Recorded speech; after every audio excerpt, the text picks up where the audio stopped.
तो दोस्तों, क्या हो अगर एक बेटा ही अपनी माँ का पति हो तो कुछ ऐसा ही होता है। साल 2010 में आई एक बेहतरीन मिस्टीरियस मूवी वूम में।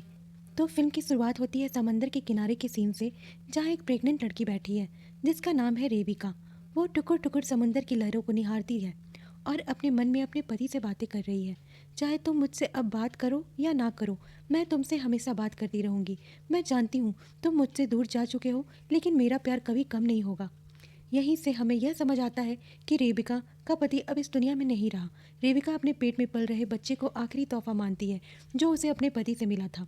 अब कहानी हमें रेबिका के बचपन में ले जाती है। हम देखते हैं कि एक छोटी सी रेबिका को, जो उसी बीच पर खेल रही थी, तभी वहाँ से एक छोटा लड़का गुजरता है जिसका नाम टॉमी है। दोनों की नज़रें मिलती हैं और पहली मुलाकात में ही अट्रैक्शन महसूस होता है।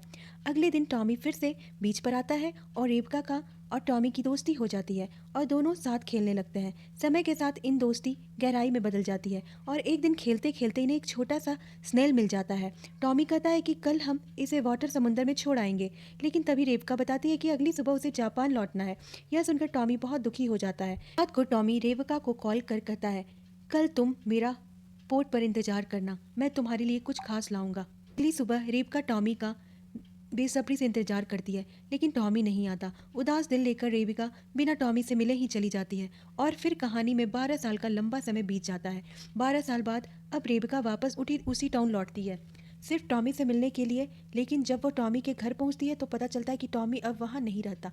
काफ़ी कोशिशों के बाद वह टॉमी की माँ से मिलती है और पुराने किस्सों का जिक्र करके उसे अपने बारे में याद दिलाती है। आखिरकार उसे टॉमी का नया पता मिल जाता है। उत्साह से भरी रेविका जब वहाँ पहुँचती है तो देखती है कि टॉमी के साथ एक और लड़की है।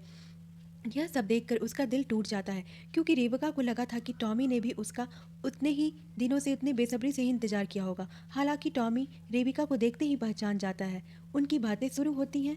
उन दोनों के बीच की करीबी देखकर पास बैठी टॉमी की दोस्त गुस्से में वहाँ से उठकर चली जाती है। टॉमी उसे रोकता भी है, लेकिन वो नहीं मानती। साफ हो जाता है कि आज भी उसके दिल में रेविका की ही और रेविका के लिए एक सॉफ्ट कॉर्नर है। हम देखते हैं रेबिका अब एक सॉफ्टवेयर इंजीनियर बन चुकी है और टॉमी एक बायोलॉजिस्ट। धीरे धीरे उनकी मुलाकातें बढ़ने लगती हैं। एक दिन बीच पर चलते हुए रेबिका आखिरकार पूछ ही लेती है, क्या वह लड़की तुम्हारी गर्लफ्रेंड थी? टॉमी मुस्कुरा कर कहता है कि वह बस पहली बार मिली थी। यह सुनकर रेबिका के चेहरे पर हल्की सी मुस्कान आ जाती है।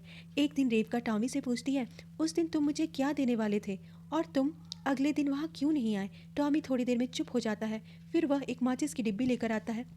उसके अंदर वह स्नेल था जिसे दोनों ने बचपन में उठाया था। टॉमी बताता है कि वह स्नेल उसे रेविका को देने वाला था, लेकिन सो गया और मौका चूक गया। बाद में स्नेल मर गया, लेकिन टॉमी ने उसे फिर से संभाल कर रखा।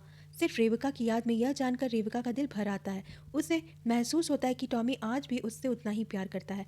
टॉमी उसे अपना एक्सपेरिमेंट दिखाता है, जानवरों के क्लोन बनाने का। वह बताता है कि उसकी इस तकनीक से इंसान का भी क्लोन बनाया जा सकता है। रेविका इससे काफ़ी प्रभावित होती है, लेकिन तभी कहानी एक दर्दनाक मोड़ लेती है। एक खूबसूरत जगह पर दोनों घूमने के लिए रुकते हैं। रेविका खुशी से दौड़ रही होती है, लेकिन तभी अचानक एक गाड़ी टॉमी को टक्कर मारती है। रेविका के सामने ही टॉमी अपना दम तोड़ देता है। जिस इंसान का उसने 12 साल तक इंतजार किया, अब हमेशा के लिए वह रेविका को इस सदमे में छोड़कर चला जाता है। सदमे से टूट जाती है। रेविका को बहुत दुख होता है, लेकिन फिर टॉमी के एक्सपेरिमेंट और उसकी बातें याद कर रेविका एक बड़ा फैसला लेती है। वह टॉमी के माता पिता से कहती है, अगर आप इजाज़त दें तो टॉमी को वापस लाया जा सकता है। दरअसल रेविका अब टॉमी का क्लोन बनाने की योजना बना चुकी थी, जिसके लिए उसे टॉमी के कुछ टिश्यू सैंपल और लीगल परमिशन चाहिए थी। रेविका टॉमी को क्रेप से बाहर निकालने के लिए उसके पेरेंट्स की इजाज़त मांगती है, मगर टॉमी की माँ, जो अब इस दुनिया में ज़्यादा दिन नहीं रही, उसने अपने बेटे को और तकलीफ देना नहीं चाहती। इसलिए वह रेविका का प्रस्ताव ठुकरा कर उसे लौटा देती है। लेकिन अगले दिन हालात कुछ बदल जाते हैं। टॉमी के पिता रेविका से मिलते हैं और वो सारे डॉक्यूमेंट्स जो रेविका उसके पास लाई थी बिना एक शब्द कहे साइन कर देते हैं। बस इतना ही कहते हैं कि जो करना है करो, लेकिन अब हम यहाँ नहीं रुक सकते। इस घर का हर कोना हमें टॉमी की याद दिलाता है। रेविका के लिए यह किसी जीत से कम नहीं था। उसने अगले ही दिन काम शुरू कर दिया। टॉमी के शरीर के लिए गए टिश्यू का इस्तेमाल कर रेविका ने एक क्लोन तैयार किया और उसने अपने शरीर के भीतर इम्प्लांट कर लिया था। वक्त गुजरता रहा और कुछ महीनों के बाद रेबिका एक बच्चे को जन्म देती है जो बिल्कुल टॉमी जैसा दिखता था। उसका नाम भी टॉमी ही रखा था। धीरे धीरे जिंदगी फिर से पटरी पर आने लगी। टॉमी बड़ा होने लगा। उसकी हर आदत, उसका बोलने का अंदाज, उसकी सोच सब कुछ पुराने टॉमी की तरह ही थी। एक दिन टॉमी अपने एक दोस्त को घर लाता है और अपने डैड के बारे में सवाल करता है। रेबिका थोड़ी असहज हो जाती है। फिर उसे समझाती है कि उसके पैदा होने के पहले उसके डैड का एक रोड एक्सीडेंट में निधन हो गया था। बात तो साधारण थी, पर इस छोटे से टाउन में एक अनजानी फुसफुसाहट शुरू हो गई थी। लोगों में यह चर्चा होने लगी थी कि रेबिका का बेटा टॉमी असल में एक इंसान नहीं है, बल्कि एक क्लोन है। धीरे धीरे लोगों और बच्चे टॉमी से दूरी बनाने लगे। जब रेबिका ने टॉमी की दोस्त को फिर से घर बुलाया तो उसने मना कर दिया और उसने बोला कि मैं एक क्लोन के साथ नहीं खेल सकती। अगले दिन कुछ पेरेंट्स स्कूल पहुंचते हैं, प्रिंसिपल से शिकायत करते कि टॉमी के स्कूल से निकाल दिया जाए। यह सब सुनकर रेबिका का दिल टूट जाता है। अब टॉमी का जन्मदिन आता है, लेकिन उस दिन कोई भी मेहमान नहीं आता। रेबिका की आंखों में आंसू छलक पड़ते हैं। वह समझ जाती है कि उसे इस शहर को छोड़ना ही होगा। रेबिका टॉमी को लेकर एक सुनसान इलाके में चली जाती है जहाँ दूर दूर तक कोई नहीं था और नहीं रहता था। सालों बीतते हैं और अब टॉमी एक जवान लड़का बन चुका है और हूबहू अपने पुराने टॉमी की तरह दिखता है। एक दिन टॉमी अपने एक नई दोस्त को घर लेकर आता है। रेबिका उस लड़की से अनजाने में जलन महसूस करने लगती है, क्योंकि उसने कभी टॉमी को सिर्फ अपना बेटा ही नहीं समझा था। टॉमी उसके लिए कुछ और ही था। टॉमी अपनी दोस्त से कहता है कि कुछ दिन वह भी इसी घर में रहेगी। रेबिका राजी हो जाती है, लेकिन वह लड़की जल्द ही महसूस कर लेती है कि टॉमी और रेबिका के बीच माँ बेटे वाला रिश्ता वैसा नहीं है जैसा होना चाहिए। वह असहज होकर घर छोड़ देती है। कुछ समय बाद टॉमी की असली माँ यानी टॉमी के ओरिजिनल वर्जन की माँ मिलने आती है, लेकिन जब हम टॉमी के क्लोन को देखते हैं तो हैरान रह जाती है और वह बिना कुछ कहे चुपचाप वहाँ से चली जाती है। इस घटना के बाद टॉमी के भीतर सवालों का तूफान उठता है। वह रेबिका से जवाब मांगता है, लेकिन रेबिका हर बात पर चुप्पी साध लेती है। अब टॉमी का गुस्सा और बेचैनी दिन प्रतिदिन बढ़ने लगता है। वह अपनी दोस्त के सामने भी आपा खो देता है और उस पर चिल्ला देता है। इसके बाद उसकी दोस्त डर के मारे उसे छोड़कर चली जाती है।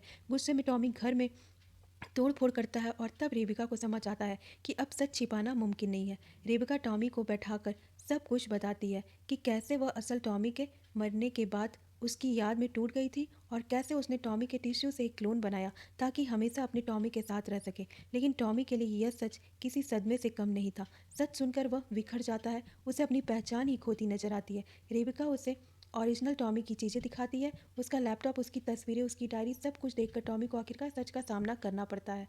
टॉमी पूछता है कि आखिर क्यों मुझे पैदा किया। रेबिका आंसुओं में जवाब देती है, क्योंकि मैं टॉमी से बेइंतहा प्यार करती थी। उसे खोकर जीना नामुमकिन था। इस एक पल में दोनों एक दूसरे के बेहद करीब आ जाते हैं और रेबिका कहती है कि तुम ही मेरे टॉमी हो। मैंने मौत के बाद फिर से वापस पाया। लेकिन कहानी यही खत्म नहीं होती। अंत में दिखाया जाता है कि टॉमी अब बड़ा हो चुका है। वह अपनी सामान पैक करता है और घर छोड़कर जाने लगता है। रेबिका उसे रोकने की बहुत कोशिश करती है, मगर टॉमी नहीं रुकता। टॉमी रेबिका को माँ नहीं बुलाता, बल्कि नाम लेकर शुक्रिया कहता है और फिर हमेशा के लिए रेबिका को छोड़कर चला जाता है। पीछे बस रह जाती है रेबिका, रोती हुई और अकेली, और यह वह भावुक कहानी खत्म हो जाती है। अगर आपको दोस्तों ये वीडियो पसंद आई तो कृपया लाइक करें, चैनल को सब्सक्राइब करना ना भूलें और ऐसे ही बेहतरीन फिल्मों के एक्सप्लेनेशन देखने के लिए चैनल को सब्सक्राइब कीजिए। थैंक यू दोस्तों।